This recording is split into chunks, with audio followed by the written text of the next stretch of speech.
Salam əziz tələbələr, hər vaxtınız xeyir. Ənənəvi olaraqdan yenə də sizlərlə birlikdə rəqəmsal məntiqə aid video izahlarından davam edirik. Baxaq 14 nömrəli suala. Deyir ki, adları Altay, Təyyar və Nizat olan 3 müştərinin hər birinin banka ayda bir dəfə gəldiyi məlumdur.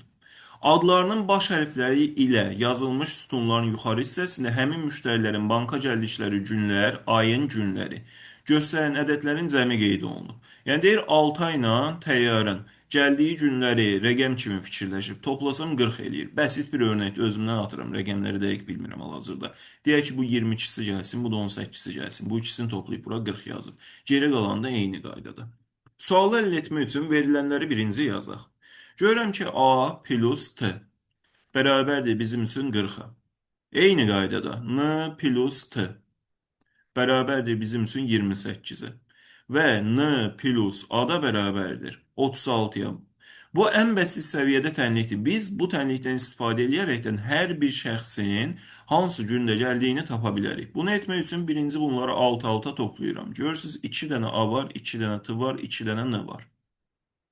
Deməli 2A plus 2N plus 2T bərabərdir bizim üçün.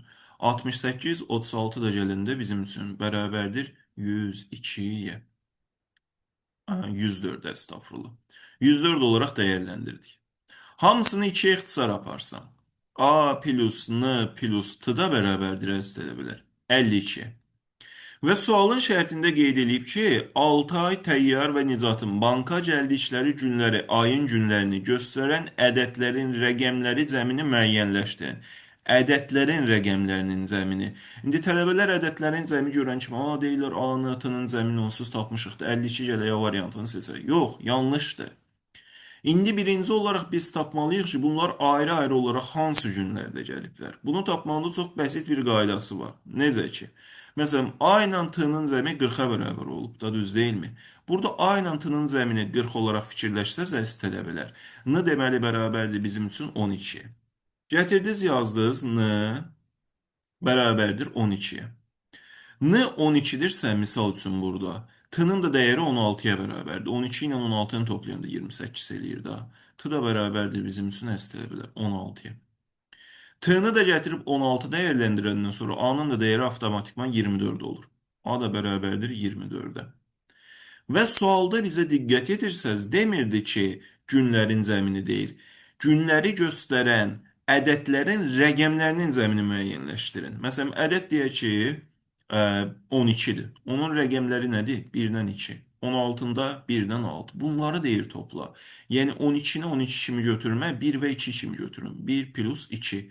16-nı 1 və 6 kimi götürün. 1 plus 6. 2 ilə 24-ü də 2 və 4 olaraq götürün. Plus 2, plus 4 olaraq fikirləşəndən sonra 12, 13 üzərinə də 3 gələndə cəmi bərabərdir 16-ya. İndi baxaq 15 nömrəli suala. Deyir 2024-cü il magistr imtahanına müraciət edənlərin ali təhsil müəssisələrinə qəbul imtahanında topladıkları balları göstərən qruplaşmalar üzrə sayını göstərən cədvələ əsasən tapşırığı yerinə yetirin. Aşağıda da cədvəlimiz qeyd olunubdur. Fikir versiniz, deyir ballara görə qruplaşmalar müraciət edənlərin sayı.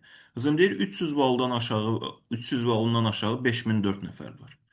300,1-dən 400 arasında deyir 4301 var və s. Deyir qruplaşmalardan hansında müraciət edənlərin sayı bütün qruplaşmalar üzrə orta saydan təqribən 38,3% fərqlənir. Əziz tələbələr, bütün qruplaşmadakı tələbə sayları onsuz burada var, ayrı-ayrı var. Bunun ortasını tapmaq üçün nə etmək lazımdır? Fikir verirsiniz, 5 dənə sıra var. Bu 5-ini də toplayıb 5-ə bölsək, biz orta dəyərini tapmış olacağıq.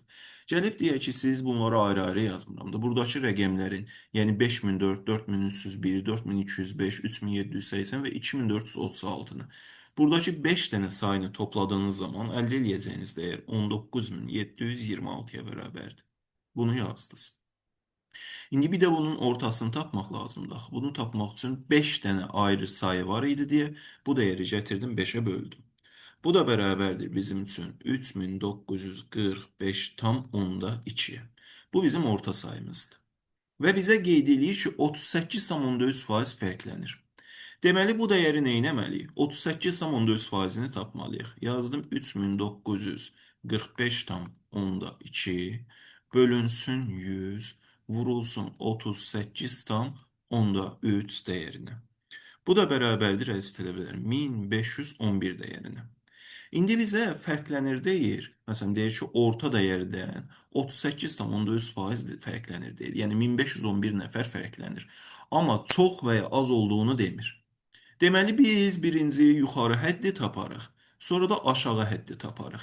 Yuxarı və aşağı həddi tapandan sonra qruplaşmalarda hansı müraciətin uyğun gəldiyini seçmək çətin deyil. Yuxarı həddi tapmaq üçün 3945,2-yə 3945,2 dəyərinin üzərinə gələcəm 1511-i. Bu yuxarı dəyəri tapmaq üçün. Təkrar deyirəm, 38,3% fərqlənir deyir. Bu yuxarıdır, aşağıdır, bunu qeyd eləmir. Yuxarısını da tapıb, aşağısını da tapıb, yekunda hansı sıraya uyğun gəldiyini seçmək lazımdır. Bu da bərabər olacaq bizim üçün əvvəlcədən hesablamışdım. 5440, bağışlayın, 56,2. Bir də əziz tələbələr, bunun aşağı həddi var. Aşağı həddini hesablamaq üçün eyni qaydada sadəcə çıxma əməliyyatı yerinə yetirəcəyik. 45,2-dən çıxacağım 1511 dəyərini. Bu da bərabərdir 2434,2-yə. Gətirdiniz bunları hesabladınız. İndi baxmalısınız görək bu yuxarı hədd yoxsa aşağı hədd hansı qruplaşmalara daha yaxındır. O da fikir versəz 2434,2 dəyərimiz 2436 dəyərinə yaxındır. Bizə onsuz təqribən deyirdi. Təqribən bura 2436, burada 2434-dür deyə 600 və 700 bal intervalına uyğun gəlir deyə doğru variantımız A olaraq qeyd olunacaq. Hər birinizə uğur diləyirəm.